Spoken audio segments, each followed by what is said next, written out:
नमस्कार। औशर की इस श्रृंखला में आपका आज स्वागत है।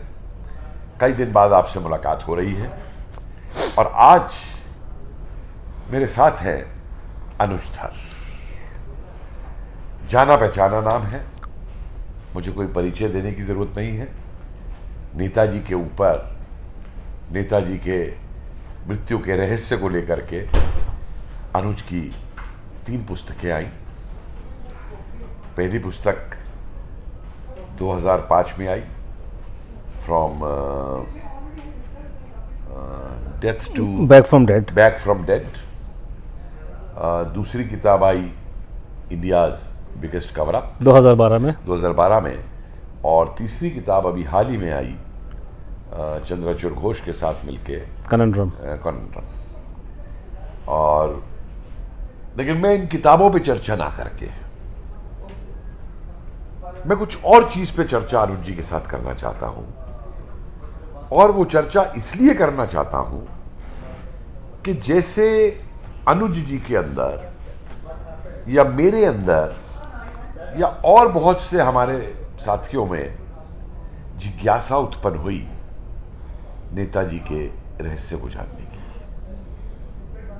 और आज जिस तरीके से युवा पीढ़ी आतुर है कि ये रहस्य बाहर आए, तो ये जिज्ञासा कैसे उत्पन्न हुई और कितने पापड़ बेले फिर अनुज जी ने इसके लिए, वो बहुत ज़रूरी है जानना। क्योंकि लोग अक्सर ये समझते हैं, हमको कोई ट्विटर पे भी कमेंट कर देता है, कोई यूट्यूब पे भी कमेंट कर देता है कि साहब नया इतिहास लाइए, नया इतिहास लिखिए। मैं अपने युवाओं को ये बताना चाहता हूँ कि इतिहास कोई वो भानुमति के भंडारे में नहीं पड़ा हुआ है कि हमने हाथ डाला उस झोले के अंदर और उसको बाहर निकाल दिया। इतिहास एक बड़ी वैज्ञानिक प्रक्रिया है, तथ्यों पर आधारित होती है। उन तथ्यों को ढूंढना, उनका एनालिसिस करना, उनको स्टडी करना, ये एक बहुत ही, मैं क्या कहूँगा कि कष्टदायक नहीं बल्कि मैं कहूँगा एक जिज्ञासापूर्ण आनंदमय एक प्रक्रिया है ये पूरी की पूरी, कि जब नए नए तथ्य आप देखते हैं, उनको जोड़ते हैं, एंजॉय करते हैं। और इसके साथ साथ ये भी बताना चाहूँगा कि रिसर्च, शोध करना इस क्षेत्र में, ये आर्थिक रूप से भी एक बहुत बड़ा पैमाना है।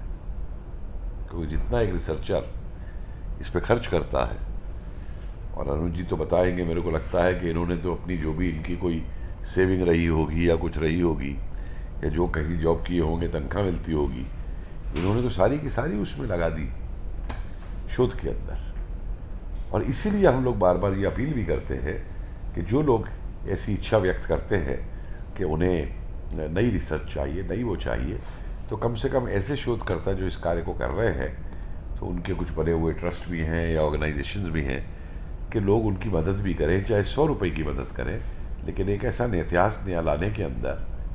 क्योंकि अगर हम सरकारी उस पर जाएंगे पैसा लेने के लिए, तो फिर वही पुरानी बात हो जाएगी कि सरकारी इतिहास आप लिख रहे हैं। तो वास्तविकताओं को जानने के लिए ऐसे इतिहास के, तो अनुज जी आपका स्वागत है आज। सर धन्यवाद। और मेरा सबसे पहला प्रश्न यही होगा आपसे कि आपका ये पूरी जिज्ञासा नेताजी को लेकर के किस उम्र में हुई और क्यों हुई?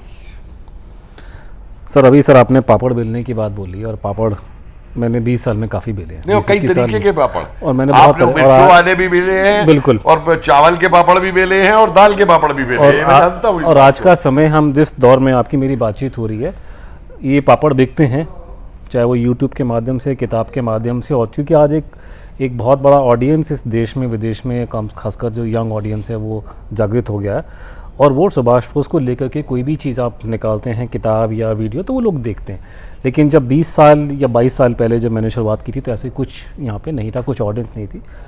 और मेरा इस पूरे, मैं इतिहासकार नहीं हूँ, मैं पॉलिटिकल साइंस का स्टूडेंट रहा हूँ, तो मैं तो आपसे बात करते करते मैं बोलते रहता हूँ कि मुझे बड़ा एक कि हमें कभी आपके जैसा टीचर नहीं मिला अपनी क्लास में। जिन जिन लोगों ने हमको इतिहास पढ़ाया, बड़े बोरियत से पढ़ाया है, तो इतना मुझे इंटरेस्ट नहीं था उसमें टाइम पे। लेकिन मेरा इस पूरे क्षेत्र में आना एक एक्सीडेंट था, मेरा कोई अपना प्लान से नहीं है, क्योंकि मैं इतिहास का सब्जेक्ट नहीं था, मैं पॉलिटिकल साइंस और जर्नलिज्म का स्टूडेंट था, या उसका मेरा प्रोफेशन जर्नलिज्म में था।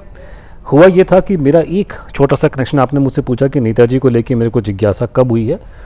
नेताजी को लेके मुझे थोड़ा सा अवेयरनेस बचपन से ही था, पैदा होते ही था। अच्छा, पारिवारिक कनेक्शन की वजह से। और मेरा, लेकिन मैं ये स्पष्ट करूं कि मैं नेताजी का भक्त नहीं था कभी कोई। नॉर्मल जैसे बच्चे होते हैं अपने नई दिल्ली में पैदा होते हैं, हमें फिल्में देखने का शौक़ होता है, कॉमिक्स पढ़ते हैं आप लोग, सुपरमैन पढ़ते हैं या बैटमैन, फैंटम, स्पाइडरमैन जो पढ़ते हैं आप, वो था तो नॉर्मल पर्सन। लेकिन एक चीज़ मुझे याद थी, मैंने अपने दादाजी को कभी देखा नहीं, मेरी शक्ल उनसे काफ़ी मिलती है, लेकिन मेरे दादाजी जो थे वो फ़ौज में थे, भारतीय सेना में, अंग्रेज़ों के ज़माने की। अंग्रेज़ों के। तो वो मुझे कहानियाँ सुनने को मिलती थी कि वो सेकेंड वर्ल्ड वॉर में गए, उनके मेडल्स मेरे पास अभी भी पड़े हुए हैं, अफ्रीका स्टार, बर्मा स्टार जो वहाँ पे दिया गया वो, और वो जो अलग अलग लड़ाइयों में गए थे। तो पहले अफ्रीका में वो सेकेंड वर्ल्ड वॉर में गए, वहाँ अफ्रीका सेक्टर में, उसके बाद में वो बर्मा में उनको भेजा गया, जिसको चाइना बर्मा सेक्टर जो बोलते हैं, CBI India sector, CBI sector जो कहा जाता है अभी। वहाँ पे जब वो गए हैं तो यहाँ से उनको नहीं बताया गया कि आपने लड़ना किससे, उनको बोला कि जापानियों से लड़ाई करनी है आप लोगों को, क्योंकि उस ज़माने में आपको मालूम है कि सेंसरशिप थी, सुभाष बोस के निकलने, INA को जिफ बता दिया गया था, जापानी, वो जिफ का जिक्र भी कुछ भी नहीं था, वो जिफ का जिक्र भी जो था वो बाद में हुआ है। 1942, 43, 44 के टाइम पे किसी को कानो कान खबर नहीं थी क्या हो रहा था। तो इनको यहाँ से बोला गया कि आप वहाँ जाइए, वहाँ पे आपको जापानियों से लड़ना है। तो जब ये लोग कोहिमा में बॉर्डर पर पहुँचते हैं तो वहाँ पे जो मुझे बताया गया, मतलब मैंने अपने घर में पिताजी से या बुआ लोगों से सुना कि लाउड स्पीकर में आवाज़ आती है दूसरी तरफ से कि आप हमसे क्यों लड़ते हो, आप तो हमारे भाई हो। तो यहाँ ये एक रियलाइज़ उनको होता है, जो हमारे उस मेरे जिस भी बटालियन वटेवर में मेरे ग्रैंडफादर थे, कि वो तो भारतीय लोग हैं, वहाँ पे तो सुभाष बोस वगैरह लोग हैं, यहाँ तो अंग्रेज़ वो जापानी नहीं है। तो उन्होंने लड़ने से मना कर दिया उन लोगों ने वहाँ पे। तो कहीं ना कहीं मेरे को ये बचपन से इस बात का रियलाइजेशन था, अपनी पारिवारिक जो अपनी घटना और ये जो मुझे एक्सपीरियंस, नॉर्मली होता है कि आपको जो अपने घर के बड़े बताते हैं वो झूठ नहीं बोलते हैं। मेरे पिताजी मुझे झूठ नहीं बोलेंगे, मेरी बुआ मुझे झूठ नहीं बोलेगी। तो मुझे अपने पारिवारिक इतिहास से बात मालूम थी कि, और उसका मेरे को ये समझ हो गई थी बचपन में बहुत पहले दिन से ही, कि भारत के आज़ाद होने में जो मेन कारण था कि जो भारतीय सेना थी, जिसकी वजह से अंग्रेज इस देश में अपना एम्पायर, न केवल इस देश में बल्कि पूरी दुनिया में जहाँ जहाँ उनका एम्पायर था, उसमें भारतीय सेना जो थी उसकी भूमिका नंबर 1 थी। व्हाट ए कोइंसिडेंस अनुज, मैं यहाँ इंटरप्ट कर रहा हूँ आपको। यही चीज़ मेरे साथ हुई है बचपन में कि मेरे जो ताऊजी थे वो अंग्रेज़ी सेना में थे और अफ़गानिस्तान के बॉर्डर पे पोस्टेड थे, जहाँ से नेताजी ने क्रॉस किया है। तो बचपन में हमको वो भी यही कहानी सुनाया करते थे। दिल्ली में रहते थे तो हमको हाथ पकड़ कर के उनका वो एल्सेशन डॉग होता था, साथ में टीपू उसका नाम था, उसको लेके और ये अपना पालम कहते हैं उस ज़माने में, सफदरजंग एयरपोर्ट जो है, हाँ, वहाँ तक जाते थे और वो कहानी सुनाते थे कि कैसे वो 4 पठान निकले, हमने जाने दिया, हमें क्या मालूम कौन थे, और बाद में वो सस्पेंड हो गए। तो दिस इज़ अ कोइंसिडेंस कि बचपन से ही आपको भी नेताजी के बारे में परिवार से मिला। मुझे ये कहानी मेरे को भी परिवार से मिला। हाँ, परिवार से मुझे ये, तो ये आप कहते हैं कि ये बीज वहाँ पे था। और तो मुझे ये बचपन से ये हल्का सा आइडिया था कि इस देश के आज़ाद होने में जो मेन कारण था कि जो फ़ौज थी वो उनके खिलाफ में हो गई थी, इसलिए वो देश छोड़ के गए थे। वो अहिंसा का उसमें कोई कंट्रीब्यूशन नहीं था। ये बात मुझे कम से कम अपनी इतिहास की, जो मुझे अपने परिवार का इतिहास है उससे मालूम चला।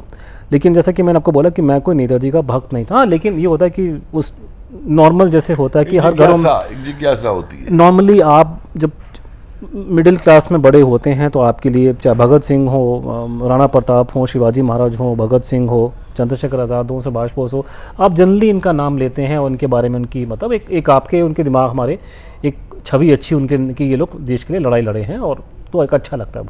लेकिन मैं भक्त नहीं था नेताजी का, ना मुझे कोई खास उनकी नॉलेज नहीं थी। उसके बाद में मेरा आना बिल्कुल एक एक्सीडेंट की तरह सा। मैं अपना 2001 में मैं हिंदुस्तान टाइम्स में नौकरी कर रहा था, और वहाँ पे उस टाइम पे मुखर्जी कमीशन जो थी वो ऑलरेडी काम कर रही थी। तो बहुत सी खबरें अखबारों में उस टाइम पे आ रही थी कि सुभाष बोस की डेथ हुई है, नहीं हुई है, कंट्रोल से लेकर के। तो मेरे ऑफिस में तो उस टाइम पे मैंने कुछ स्टोरी करने की कोशिश करी। तो मैंने कुछ ढूंढा उसके बारे में, मेरे जिज्ञासा हुई थी। मैंने कहा कि हम लोग उसका नेताजी की अस्थियाँ, अभी जो हमारे प्रधानमंत्री जापान में गए हैं, और वो भी रनकोजी टेम्पल में तो नहीं गए, लेकिन उसको लेकर कुछ मीडिया में खबरें हैं। तो उस टाइम पे मुझे एक लगा यही बात 2000 में कि ये हम जो इतनी पूरी कंट्रोवर्सी की बात कर रहे हैं, क्यों ना हम उनकी अस्थियाँ या हड्डियों का डीएनए टेस्ट क्यों ना कर दें। उसको लेके मैंने कोशिश की कि मैं उस पर कोई स्टोरी करूं, और वो स्टोरी तो नहीं हो पाई, लेकिन मैंने कोई और स्टोरी लिखी सुभाष बोस को लेकर के, नेताजी को लेकर के, उनकी डेथ को लेकर के, जो मीडिया में उस टाइम पे हिंदुस्तान टाइम्स में छपी थी। तो मेरा एक, आप कह सकते हैं मेरा बाइलेंस सुभाष बोस को लेकर 2000 में आया था। उसके थोड़े समय पश्चात एक हमारे ऑफिस में उस जगह पे एक प्रपोज़ल आया कि सुभाष बोस की डेथ को लेकर के हमें एक इंक्वायरी करनी चाहिए डिटेल के अंदर। और उसमें क्योंकि आपका जो न्यूज़पेपर जो होते हैं उसमें आपके पास में 200 वर्ड्स का ही स्पेस होता है, और ये इतना टॉपिक कितना विशाल है, इसमें बहुत ज़्यादा डिटेल्स की ज़रूरत होगी, तो स्पेस की बहुत इसमें कमी होगी, और स्पेस हमको ज़्यादा चाहिए।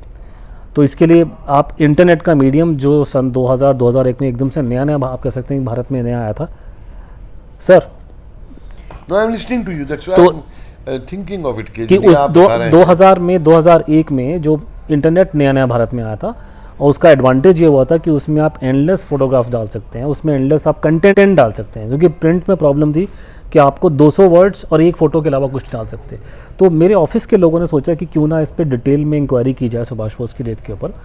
तो क्योंकि मुझे ऑलरेडी मैंने एक स्टोरी उस पर करी हुई थी सुभाष बोस की मतलब डेथ को लेकर के, तो मुझे उन्होंने एक वो जो टीम बनाई। Basically this became the Mukherjee commission became the major aspect. The aspect was the आप कह सकते हैं कि मेरे को एक जर्नलिस्टिक इंक्वायरी जो मेरी हुई है, और मुझे ऊपर से सीनियर्स ने कहा था, और आप कह सकते हैं कि एक्सीडेंटली मैं उसके अंदर आ गया, और वो एक्सीडेंटली घुसा हूँ, तो फिर मैं फिर एक अच्छा जर्नलिस्ट तो जो है तह तक जाना चाहेगा। मैं अच्छा भी नहीं बोलूंगा अपने आप को, मैं कोई जर्नलिस्ट नहीं था। तो मैं जजमेंट तो मैं दूंगा ना। वो सर आप आज दे रहे हैं 20 साल बाद में, वो तो आपका प्रेम बोल रहा है, लेकिन वो आज 20 साल बाद की बात है। लेकिन उस टाइम पे मैं, और मेरे भी ये था कि हम लोग जब जर्नलिज्म में जाते हैं तो हर एक पत्रकार चाहता है कि कोई बड़ी स्टोरी करे उसको। तो मेरा एक प्रोफेशनल भी ये था कि अगर इतना बड़ा मुझे अगर करने को मिल रहा है, और इतनी इंपॉर्टेंट चीज़ हमारी हिस्ट्री की है, उसको लेके जिज्ञासा पब्लिक में है करके, तो मुझे भी इसमें रोल प्ले करना चाहिए। तो मैं, आप ये कह सकते हैं कि मेरा प्रोफेशनल और पर्सनल इंटरेस्ट दोनों वहाँ पे मिक्स हो गए। उसके बाद से ये पूरा केस आगे बढ़ा उस 2000 के आसपास में।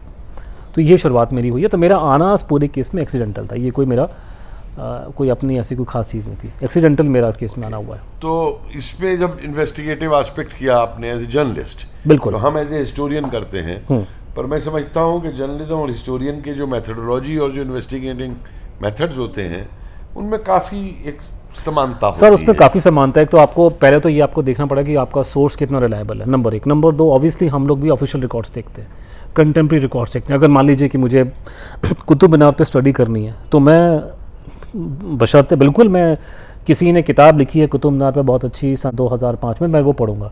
लेकिन पहले मेरी कोशिश होगी कि कुतुब मीनार जब बनी थी उस ज़माने में जो अभी लेख क्या आए थे, या उस ज़माने के इतिहासकारों ने क्या लिखा, मैं उस पर जाऊँगा। तो सेम प्रिंसिपल यहाँ अप्लाई होगा कि अगर आप सुभाष बोस की डेथ पे इंक्वायरी करना चाहते हैं, तो आपको ये देखना पड़ेगा कि सन 45 में लोगों ने क्या बोला, या जो लोग डायरेक्ट विटनेस थे उसने क्या बोला। एक जो जिस वजह से मेरा मानना है कि मैं, आप इतिहासकारों से हम लोग को एडवांटेज ज़्यादा थी, खासकर 2000 में। भूलिए मत, 2000 में कोई डॉक्यूमेंट्स डिक्लासिफाई नहीं हुए थे, सरकारी फाइलें सीक्रेट थी, और कोई इस पर बात करने को राजी नहीं था।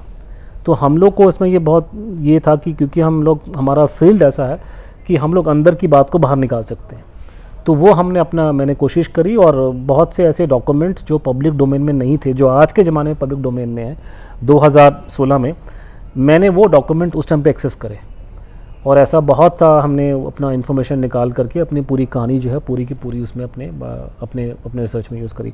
तो मेरा मानना है कि इस एक मामले में, कम से कम एक मामले में हम लोग पत्रकार जो हैं, हमारा हिस्टोरियंस के ऊपर हम लोग ज़्यादा हमारा वो पड़ता है कि हम लोग जो है सीक्रेट चीज़ें जो हैं वो निकाल लेते हैं। कि इतिहासकार की डिपेंडेंसी जो होती है वो आर्काइवल मटेरियल पे होती है, लेकिन एक जर्नलिस्ट जो होता है वो साउथ ब्लॉक में नॉर्थ ब्लॉक से खबर निकाल सकता है।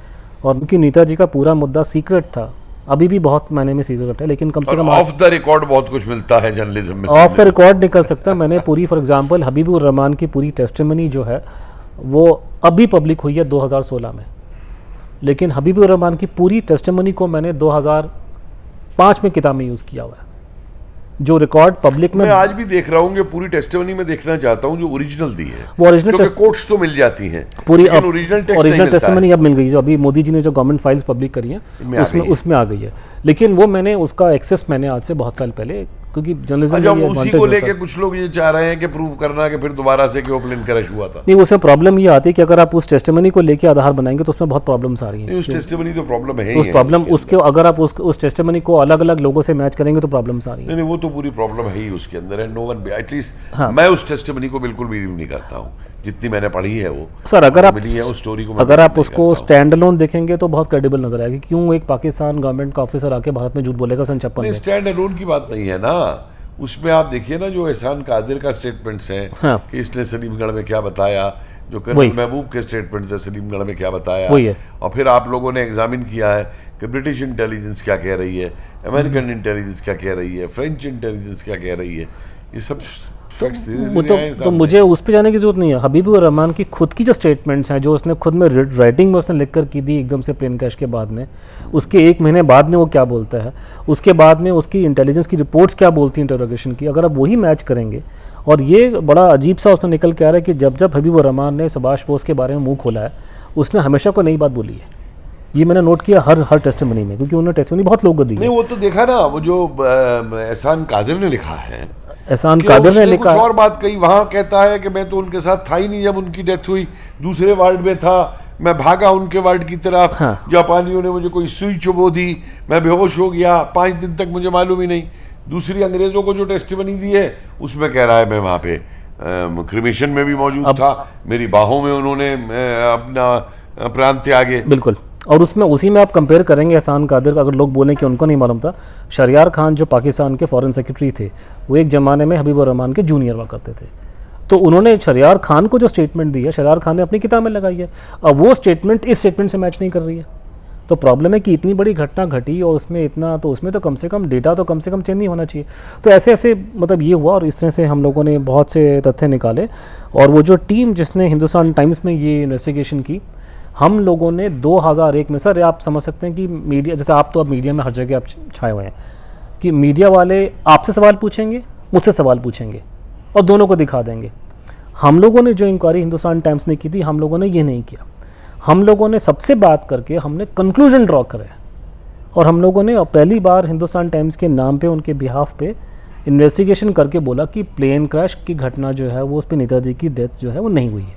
हमने उस पर एक ऑफिशियल स्टैंड लिया, और ये 2001 की बात है। उसके बाद में मुझे मुखर्जी कमीशन में मुझे गवाही देने के लिए बुलाया गया, और वहाँ जाके मैं अब सोचिए कि एक छोटा सा पत्रकार जो है, और उस दिन मैं गया तो जाके देखा तो पन्ना बाबू बैठे हैं वहाँ पे। अच्छा, क्योंकि पन्ना बाबू जी की और मेरी गवाही एक ही दिन हुई थी। वो विटनेस नंबर 48 थे, विटनेस नंबर 50 था। तो मैंने पन्ना बाबू को अपनी आंखों के सामने, मतलब जैसे आपसे बातचीत कर रहा हूँ, बिल्कुल सामने बैठ के उन्होंने गवाही दी है। कोई किसी को इंटरेस्ट था नहीं। यहाँ विज्ञान भवन दिल्ली में उनकी मुखर्जी कमीशन की हियरिंग हुई थी, मीडिया को किस केस में कोई इंटरेस्ट था नहीं दिल्ली में कम से कम। आपने खुद कानों से सुनी प्रणब बाबू को देते हुए? मेरे सामने हुई, आंखों के सामने पन्ना बाबू तो मेरे सामने। आपको क्या लगता है प्रणब बाबू ने छुपाया है सब कुछ? पन्ना बाबू जी का एक तो मुंह लाल हो रखा था पूरा, उनका शक्ल लाल हो रखी थी, और वो ही वॉज फ्लश, और थोड़े उनकी ऐसे उंगलियां टच कर रहे थे खड़े खड़े करके, because I could see him, you know, he standing in front of me. Justice Mukherjee सवाल पूछ रहे हैं, पन्ना बाबू का मुंह एक तो लाल हो रखा था, और उनके हाथ की उंगली हिला रहे थे बैठ करके वो। तो वो दिखाई देता कि he was under lot of pressure. अब प्रेशर उनको नहीं होना चाहिए कि वो इतने बड़े देश के नेता हैं वो, और मिनिस्टर रह चुके हैं, और वो कमीशन में किसी को खास इंटरेस्ट था नहीं, कोई मीडिया वाले उसको सुनने के लिए नहीं आ रहे थे, कुछ नहीं था वहाँ पे करके। तो उसमें देख करके लगा कि उनका वो ठीक। और इनफैक्ट उन्होंने अपनी गवाही में उन्होंने बड़ा क्लियरली बताया, पन्ना बाबू ने, मुखर्जी ने बोला कि ये आपका व्यू है, उसने कहा नहीं सरकार का व्यू है। तो कहने को उन्होंने इंडिकेट किया उन लोगों ने कि ये व्यू मेरा नहीं है, सरकार का व्यू है, और मैं सरकार का मुलाजिम होने की वजह से मुझे वो काम करने पड़ेंगे, सरकार चाहती है। तो उस मामले में वो ठीक थे। तो उन्होंने बड़ा क्लियर लाइन उन्होंने ड्रॉ की कि उनका व्यू नहीं है, ये सरकार का व्यू है कि सुभाष बोस की डेथ होगी प्लेन क्रैश में। तो इस तरह का ये हुआ, और मतलब आप समझ सकते हैं। तो वहाँ से मैं शुरुआत हुई, और करते करते करते करते करते फिर लोगों से मिलना हुआ, कई इतिहासकारों से बातचीत हुई, कई पुलिस के लोगों से, इंटेलिजेंस के लोगों से, INA के लोगों से, और धीरे धीरे धीरे करके अंदर से हमें खबरें मिलनी शुरू हो गई। और ये जैसे हमारा काम पत्रकारों का होता है, और ऐसे ऐसे हमारे सामने कम से कम सारी पिक्चर क्लियर हो गई बीच में करते करते। तो ऐसे हमारा काम आगे बढ़ा। तो इसको जब आगे बढ़ाया आपने, तो एक तो मुखर्जी कमीशन होगी, लेकिन उसके बाद आपने इसको अपनी पुस्तक में लाने के लिए हाँ, और शोध की होगी आपने इसको। मैंने बहुत लोगों से बातचीत की क्योंकि मेरा एडवांटेज है कि मैं दिल्ली में बैठा हूँ। तो दिल्ली में ही माशाल्लाह ये north block south block Delhi के अंदर है, सरकारी मुलाजिम यहाँ पर है। क्योंकि मुझे पहले दिन से इस बात का तो ये बात मालूम चल गई थी, ये पूरा का पूरा मुद्दा सरकारी जो सीक्रेसी में छुपा हुआ है। तो इसका आंसर देने के लिए मुझे लोगों से बातचीत करनी पड़ेगी जो सिस्टम के अंदर हैं, सिस्टम को जानते हैं, समझते हैं।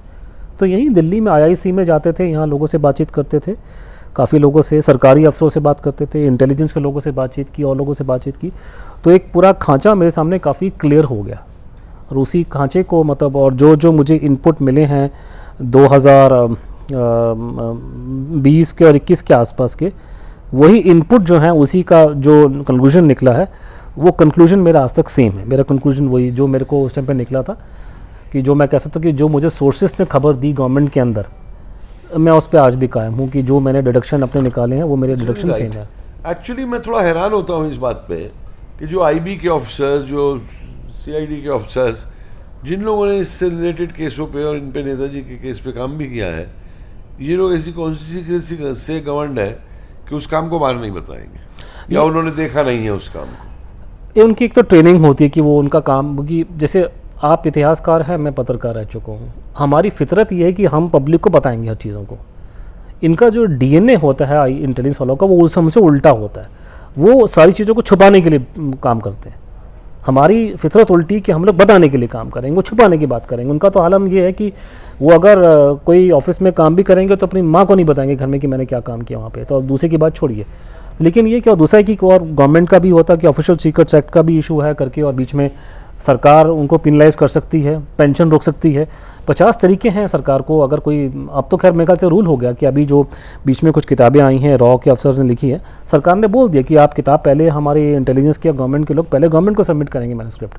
तो वो कहीं ना कहीं वो पूरा का पूरा सिस्टम है। और भारतीयों में मेरे ख्याल से मेरा मानना है कि यहाँ पे सीक्रेसी हमारे खून के अंदर है। थोड़ा सा हमारे को अंग्रेज़ों ने बहुत अच्छा ट्रेन किया, तो वो सीक्रेसी जो है यहाँ पे ऐसी भर गई है कि ये लोग किसी को बताने को राजी नहीं है। और सुभाष बोस का इशू जो है बहुत पॉलिटिकली वॉलेटाइल है, तो कोई इसमें इंटरेस्ट उस सेंस में लेता नहीं है। और उसके बहुत से अच्छे अच्छे उदाहरण हमारे सामने हैं। जैसे कि एक उदाहरण मैं आपको देना चाहूँगा कि जैसे अभी प्रधानमंत्री जी हमारे रंकोजी टेम्पल जापान में गए थे, और वहाँ पे ये बात दुनिया जहान भर के अपने हमारे ब्यूरोक्रेट्स को मालूम है कि रंकोजी टेम्पल में जो अस्थियाँ रखी हैं वहाँ पे भारत सरकार चुपचाप से पैसा देती है। 1961 में ये प्रपोजल आया था और KR नारायणन ने प्रपोजल दिया था, जो बाद में राष्ट्रपति बने देश के। तो जब ये कम से कम कितने सारे ही टॉप के ब्यूरोक्रेट, चाहे वो जैन दीक्षित हों, चाहे हमारे जयशंकर जी हों, अभी दुनिया भर के हमारे टॉप लेवल के ब्यूरोक्रेट्स को इस बात का मालूम था पिछले 20-30 सालों से कि हम रंकोजी टेम्पल को पैसा देते हैं। लेकिन कभी इसका चूं तक नहीं बाहर नहीं हुआ, किसी को कानो कान खबर नहीं हुई। मतलब कहा जाता है कि कोई सीक्रेट अगर 3 लोगों को मालूम चल जाए तो सीक्रेट नहीं रहता। यहाँ पे जनरेशन्स निकल गई, 3-4 जनरेशन जो हैं ब्यूरोक्रेट्स की, कि हर एक आदमी, हर एक भारत का डिप्लोमेट जो पोस्टेड था जापान में, टोक्यो में, उसको इस बात का मालूम था। लेकिन एक भी आदमी ने रिटायरमेंट के बाद या भारत में आने के बाद कभी इस बात को कभी किसी मीडिया को नहीं बताया, कभी शेयर नहीं किया।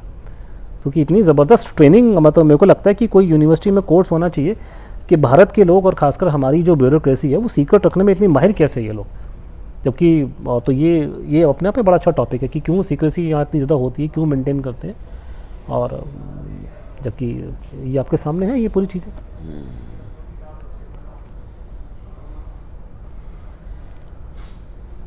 सर और पूछिए कुछ। एक चीज़ में और बताइए अनुज जी कि जितनी डिफेंसेस आई निकल करके, हाँ, प्लेन क्रैश की थ्योरी तो रिजेक्ट हो चुकी है कि इट इज ऑल एब्सर्ड। मेरे हिसाब से तो रिजेक्ट है, बाकी तो सरकार तो नहीं मानती, बट मैं उसको मेरे हिसाब से भी है सरकार का। मैं समझता हूँ कि मोदी जी का ये डिसीजन लेना कि वो टेम्पल पे नहीं गए, नॉर्मली एक बड़ी वो मानी जाती थी कि टेम्पल पे जाने, वहाँ पे रंकोजी पे। नहीं, वो तो राजीव गांधी भी नहीं गए, वो भी उनको राजीव गांधी जाने का पूरा प्लान था, लेकिन वो लास्ट मोमेंट पे कैंसिल किया उन्होंने। लास्ट मोमेंट पे ही होते हैं क्योंकि खैर वो चीज़ें सामने आ जाएंगी। तो सवाल ये उठता है कि जब लगातार, मेरा एक सवाल ये है कि जो भी चीज़ जिन इंक्वायरी 2 कमीशन ने प्रूव किया कि साहब ये डेथ हुई प्लेन क्रैश से हुई, और उसको सच मान के चलते हैं। दूसरी तरफ मेरे पे ऐसे इंस्टेंसेस हैं जो कि ये समझिए वो भी ओरल एविडेंसेस हैं। तो ये कौन सा न्याय है, मैं नहीं समझ सकता कि एक चीज़ को आप ओरल एविडेंस कह के रिजेक्ट कर दें और दूसरी तरफ को आप ओवर एविडेंस कह के नहीं, ये बिल्कुल ठीक है। अब उसमें एक आपको मैं और केस देता हूँ करके, वो केस वो ये है कि भारत सरकार जब पाकिस्तान के पास में अपने वो डॉजिए भेजती है और ये बोलती है कि दाऊद इब्राहिम पाकिस्तान में है, तो हमारे पास में कौन सा एविडेंस होता है? हमारे पास होती है रिपोर्ट्स इंटेलिजेंस की, हमारे पास कुछ लोगों की गवाहियाँ होती हैं कि हमने उसको देखा है वहाँ पे करके, लेकिन पाकिस्तान सरकार उसको मना कर देती कि वो एविडेंस एक्ट में वो माना नहीं जाता। और पाकिस्तान भारत का दोनों का कानून जो है सेम आधारित है ब्रिटिश जूरिस्प्रूडेंस के ऊपर, उसके ऊपर। तो प्रॉब्लम ये है कि ये पूरे लीगलिस्टिक वे में जो सुभाष बोस के केस को देखने मेरे ख्याल से वो जायज़ नहीं है। तो इसलिए मेरा मानना है कि समय आ गया है कि इस पूरे केस को ट्रैक करने के लिए हमको कमिश्नर ऑफ इंक्वायरी की ज़रूरत नहीं है, हमें कमेटी बननी चाहिए जिसमें इतिहासकार हों, जिसमें इंटेलिजेंस के लोग हों और वो लोग कॉमन सेंस से काम करें। जब ये खबर आई थी कि वो तेल को लेके कुछ दलाली हुई है और नटवर सिंह जी बाद में फंसे थे उस केस के चक्कर में, तो उन्होंने एक कमीशन नहीं बनाया था, उन्होंने एक और कमेटी बनाई थी विद स्पेशल पावर से। तो ऐसा कुछ करना पड़ेगा क्योंकि सिर्फ लीगल कारणों से स्थापित करना बहुत मुश्किल है, और हम देते भी हैं तो गवर्नमेंट वाले मना करते हैं कि हम नहीं मानेंगे इसको।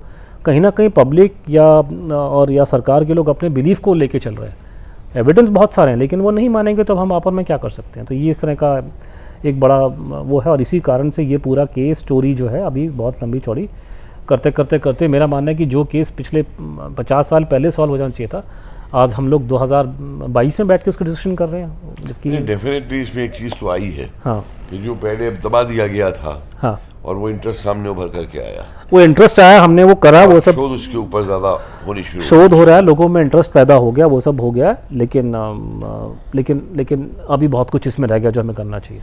फॉर एग्जाम्पल, नहीं, मैं मानता हूँ कि जैसे हमारी गवर्नमेंट ने अभी मतलब बहुत कुछ होना कि सरकार ने क्लियर स्टैंड नहीं लिया, वो लोग ढंग से बात नहीं करते, चीज़ों को छुपा रहे हैं, अभी भी छुपा रहे हैं। अभी भी वहाँ जो रनकोजी टेम्पल के बारे में जैसे सिर्फ ये मेरा मानना है कि प्रधानमंत्री का ना जाना से मैं खुश नहीं हूँ, मुझे पूरी क्लैरिटी चाहिए, मुझे वहाँ की डीएनए टेस्ट के बारे में बातचीत चाहिए, मुझे पूरे सरकार की इंटेलिजेंस की एक भी फाइल पब्लिक इन्होंने नहीं करी है, मुझे वो चाहिए।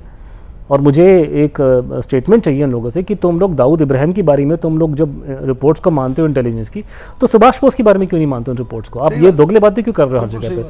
अब मेरे पास में कोई वो नहीं है ना मानने का कि अगर मेरे को आईएनए इंटेलिजेंस के लोगों ने या जो आईएनए के लोग थे या और लोग थे जिनका झूठ बोलने का मोटिव नहीं था, अगर वो कह रहे हैं कि सुभाष बोस रूस में गए तो गए थे। और उसी केस को अगर मैं कंपेयर करूँगा दुनिया में और केसेस से, जैसे रॉल वलनबर्ग का केस था आपका स्वीडन के अंदर, तो जैसे स्वीडन ने माना वैसे हमको मानना चाहिए। तो मेरा मानना कहने की पॉलिटिक्स जो है ना पूरी इस पे इतिहास पे और हावी हो रही है, और एक भारत सरकार ने एक स्टैंड ले लिया है सन 47 में, उस स्टैंड को बदलना अभी भी सरकार के लिए मुश्किल हो रहा है। तो ये एक प्रॉब्लम हमारे सामने, जिसको ओवरटर्न करना हमारी इसकी ड्यूटी है, उसको ओवरटर्न करने की। आपने बड़ा अच्छा समराइज किया कि जो आगे करने के लिए है, क्योंकि इतिहासकार होने के नाते मैं मानता हूँ कि हमको अपनी बात साक्ष्य के साथ रखनी चाहिए, और आज साक्ष्य एक बहुत बड़ी चीज़ है जो अपने ऊपर ही बोलते हैं। और मुझे लगता है कि कुछ लोग इससे पूरा घबरा उठे हैं इस समय, जो साक्ष्य नेताजी को लेके सामने आ रहे हैं, और अब वो वापस जो खुद उनके पूर्वजों ने बातें कही थी, हाँ, उससे हटना चाह रहे हैं, और दूसरी तरफ कुछ साक्ष्यों को तोड़ मरोड़ने की भी कोशिश कर रहे हैं। मैं पूरा एक मेरे साथ डिबेट चल रही थी, वो बोले चंद्र बोस जी, जब मैंने पूछा कि भाई आप ये क्यों बदल रहे हैं इस थ्योरी को कि प्लेन क्रैश में जो डेथ, आप 2 साल पहले तक मुझसे खुद कह रहे थे कि प्लेन क्रैश में डेथ नहीं हुई है, तो उनका जवाब आता है कि अब नए तथ्य मिले हैं। नहीं, वो कोरा झूठ है, वो कोरा झूठ है। पूछा वो कोरा झूठ है। कौन से तथ्य है ऐसे? हम तो तथ्य के लिए इतिहासकार बहुत ऊपर, हाँ, उन्हें सामने तो लेकर के आइए, तो फिर कुछ नहीं आया, तो इसलिए वो मतलब वो जवाब नहीं दे पाते हैं लोग। लेकिन मेरा आज भी ये मानना है कि भारत की सरकार को इस पे स्वयं आगे आना चाहिए। वही दुर्भाग्य की सरकार प्रोएक्टिव नहीं है इस पे भी। मेरा आगे आकर के हाँ, इस सत्य के बारे में थोड़ा वो करे, तो ये सत्य भारतीयों के सामने। कुछ लोग कहते हैं गड़े मुर्दे की क्यों पढ़ रहे हो? ये तो इतिहास अपने आप पे गड़े मुर्दे खड़ने का काम है, तो वो तो पूरा इतिहास ही गड़े मुर्दे खड़ने की बात है। फिर तो फिर और इतिहास किसको बोलेंगे आप? आज से जो आज का दिन जो निकल गया वो कल इतिहास हो गया, तो मैं तो पिछले कल की बात भूल जाऊंगा क्या? तो मतलब ये तो कोई तरीका नहीं है, जो हो गया तो हो गया। अब वो कोई चीज़ जो इतिहास में चलेगी, अब 1 सप्ताह पहले जो हो चुका है वो तो हम चेंज नहीं कर सकते। तो चाहे वो कोई घटना एक सप्ताह पहले हुई हो या 1000 साल पहले, वो तो वापस नहीं आएगा। तो इसका मतलब ये तो नहीं कि हम इतिहास को पढ़ना छोड़ दें। इतिहास की बात, इतिहास से ही तो प्रेजेंट बनता है, उसी फ्यूचर बनता है। तो ये बिल्कुल दकियानुसी बात है। लेकिन मेरा मानना है कि पॉलिटिकल कारणों से राजनीतिक स्वार्थ होता है और दूसरा स्वार्थ होता है, आपने परिवार का नाम दिया, उनका स्वार्थ उसके अंदर है। उसी वजह से लोग जो झूठी बातें बोलते हैं और कहानियाँ गढ़ते हैं और कई बार अपने स्टैंड को चेंज कर देते हैं। लेकिन खुशकिस्मती ये है कि अभी जिस समय में हम आप और मैं बातचीत कर रहे हैं, पब्लिक में बहुत अवेयरनेस आ गई है इस इशू को लेकर के, और जनता तक पहुंचने के बहुत से माध्यम हमारे पास में है। पहले हम लोग को मजबूरी थी कि सिर्फ एक चुनिंदा न्यूज़पेपर्स और एक चैनल पे अगर आप नहीं जाएंगे तो कोई पूछेगा नहीं आपको। और ये इवन जब हमारे कंट्री में चैनल्स बहुत सारे तब भी ये प्रॉब्लम आती है कि आपको हर एक चैनल में बोलने का मौका मिलता था नहीं, और मिलने का मौका मिलेगा तो आपको जो बोलना है 2 मिनट की बाइट देनी है। और हर एक आदमी आपकी तरह बहस नहीं कर सकता, अच्छा नहीं बोल सकता। हर एक, मेरे पास में तथ्य है लेकिन मैं शायद उस प्रभावी तौर से उसको नहीं प्रेजेंट कर सकता। लेकिन अब हमारे सामने बहुत से तरीके हैं। ये हमारा यूट्यूब का माध्यम बहुत बढ़िया है, फेसबुक है, ट्विटर है, और हम अपनी इन्फॉर्मेशन हम लोग पब्लिक तक ले आ सकते हैं। और जनता, और मुझे बहुत खुशी है कि ज़्यादातर यंग लोग इन चीज़ों को देख रहे हैं, समझ रहे हैं। और जिस देश में अगर यंग ऑडियंस, यंग लोग किसी चीज़ को पसंद कर रहे हैं, सपोर्ट कर रहे हैं, मेरा मानना है कि वो बहुत अच्छी चीज़ है। और उसी को आगे फ्यूचर में हमारा फ्यूचर प्रोस्पेक्ट्स काफ़ी ब्राइट है। और यही मेरे को लगता है कि यही इस पूरे केस में आज के दिन में अगर आप देखें 2022 में, तो सबसे अच्छी घटना, सबसे अच्छा जो पॉजिटिव पॉइंट ये है कि यंग ऑडियंस जो है, यंग लोग इस इशू को ज़्यादा इसमें इंटरेस्ट ले रहे हैं। और वो मेरे को लगता है कि हमें आने वाले समय में उनका बहुत समर्थन मिलेगा और हम लोग वो सब कर पाएंगे जो हम अब तक नहीं कर पाए हैं। धन्यवाद बहुत बहुत सर।